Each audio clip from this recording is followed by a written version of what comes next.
Marakkara seed centre Indian Union Muslim League സംസ്ഥാന കമ്മിറ്റിയുടെ നേതൃത്വത്തിൽ പ്രവർത്തിക്കുന്ന പൂക്കോയത്തങ്ങൾ ഹോസ്പിസുമായി സഹകരിച്ച് സംഘടിപ്പിക്കുന്ന ത്രിദിന പാലിയേറ്റീവ് കെയർ വളണ്ടിയർ പരിശീലന ക്യാമ്പിന് തുടക്കമായി. AC നിരപ്പ് സീഡ് സെന്ററിലെ ഷിഹാബ് തങ്ങൾ കോൺഫറൻസ് ഹാളിലാണ് പരിശീലനം നടക്കുന്നത്. Vice chairman Moorkkath Ahammed master അധ്യക്ഷത വഹിച്ച camp seed centre chairman OK Subair ഉദ്ഘാടനം ചെയ്തു. സ്ത്രീകളും പുരുഷന്മാരും ഉൾപ്പെടെ 70 പേരാണ് വളണ്ടിയർ പരിശീലനത്തിൽ പങ്കെടുക്കുന്നത്. പൂക്കോയത്തങ്ങൾ ഹോസ്പിസ് പരിശീലനത്തിന്റെ 101ാമത് ബാച്ചാണ് സിഎച്ച് സെന്ററിലേത്. PTH സംസ്ഥാന training coordinator MT Muhammad master, chief trainer Jose Pulimuttil, nursing trainer Basil Badusha എന്നിവരാണ് പരിശീലനത്തിന് നേതൃത്വം നൽകുന്നത്. Palliative care, communication, community participation, nursing, spirituality, end of care തുടങ്ങിയ വിവിധ സെഷനുകളിലാണ് പരിശീലനം നടന്നത്.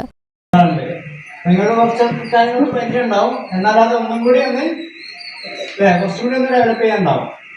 അപ്പോൾ നമ്മൾ ഒരു ഹോം കെയർ പോകുന്ന സമയത്ത് ഏത് ടൈപ്പ് രോഗികളായിരിക്കും ഉണ്ടാവുക? എല്ലാവരും കിടപ്പിലാവോ? കിടപ്പിലായ രോഗികളുണ്ടാവും, ഇല്ലാത്ത രോഗികളുണ്ടാവും, പാലിയേറ്റീവ് അറിയിക്കുന്ന എല്ലാ രോഗികളുണ്ടാവും അല്ലേ?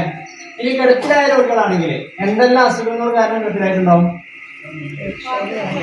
ആരോഗ്യസഹജമായ പ്രശ്നങ്ങളുണ്ട്, പിന്നെ സ്ട്രോക്ക് വന്നിട്ട്, ക്യാൻസർ വന്നിട്ട്. Convener C Abdurahiman master, panchayat president KP Sharifa Basheer, AP Abdu, PP Hamzakutty Haji, OK Kunhippa, OP Kunhimuhammad, PV Nasibuddin, Kabeer Mandayappuram, Rasheed Kongadan, Hamza Chozhimadathil, Bava Kaluti, AP Jafar Ali, Junaid Pambalath, TP Sajana teacher, TV Rabiya, Shamla Basheer, Mubashira Ameer എന്നിവർ പങ്കെടുത്തു. ഈ ചാനൽ ന്യൂസ് വളാഞ്ചേരി. ഇടനെഞ്ചിലെ സ്വപ്നം മികച്ച ജോലിയാണെങ്കിൽ ഇനി ചിറകു വിരിച്ചു പറക്കാം. Empire College of Science. Empire College of Science, Moondal, Kuttipuram, Malappuram.